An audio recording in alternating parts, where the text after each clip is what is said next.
पवारांच्या राष्ट्रवादीमध्ये लवकरच खांदेपालट होणार. रोहित पवारांवर सोपवली जाणार मोठी जबाबदारी. पक्षाचे मुख्य सचिव म्हणून जबाबदारी दिली जाण्याची शक्यता. चंद्रपुरात ठाकरेंच्या शिवसेनेला धक्का. जिल्हाध्यक्ष रवींद्र शिंदेंचा भाजपमध्ये पक्षप्रवेश तर आमदार कीर्तिकुमार भांगडिया यांच्या उपस्थितीत पक्षप्रवेश. सोलापूरमध्ये मराठा समाजाच्या बैठकीमध्ये गोंधळ. प्रवीण गायकवाड यांच्यावरील हल्ल्याच्या निषेधार्थ बैठक. अमोल राजे भोसलेंबद्दल वक्तव्य केल्यानं राडा. कोकण आणि पश्चिम महाराष्ट्राला जोडणारा मार्ग बंद. अणुस्कुरा मार्ग वाहतुकीसाठी बंद तर करंजफेण मार्गावर पुराचं पाणी आल्यानं मार्ग वाहतुकीसाठी बंद.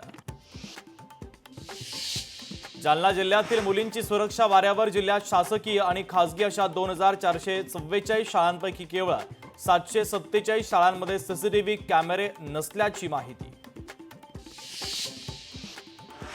महाज्योती संस्थेला भरीव निधीची तरतूद करावी. आमदार डॉक्टर परिणय फुकेंची विधान परिषदेत मागणी.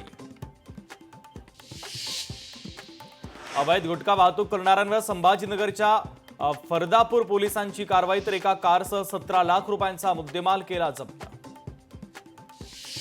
रायगडच्या पोलादपूरमध्ये पावसाचा कहर. मुसळधार पावसामुळे सावित्री नदीला पूर तर पोलादपूरमधील जुना महाबळेश्वर रस्त्यावर साचलं पावसाचं पाणी. पुणे जिल्ह्यातील घोडेगाव शहराजवळ खासगी बस आणि दुचाकीचा भीषण अपघात. अपघातामध्ये दुचाकीवरील 3 युवकांचा जागीच मृत्यू. लोकशाही मराठी ऐका, पहा, जागरूक रहा.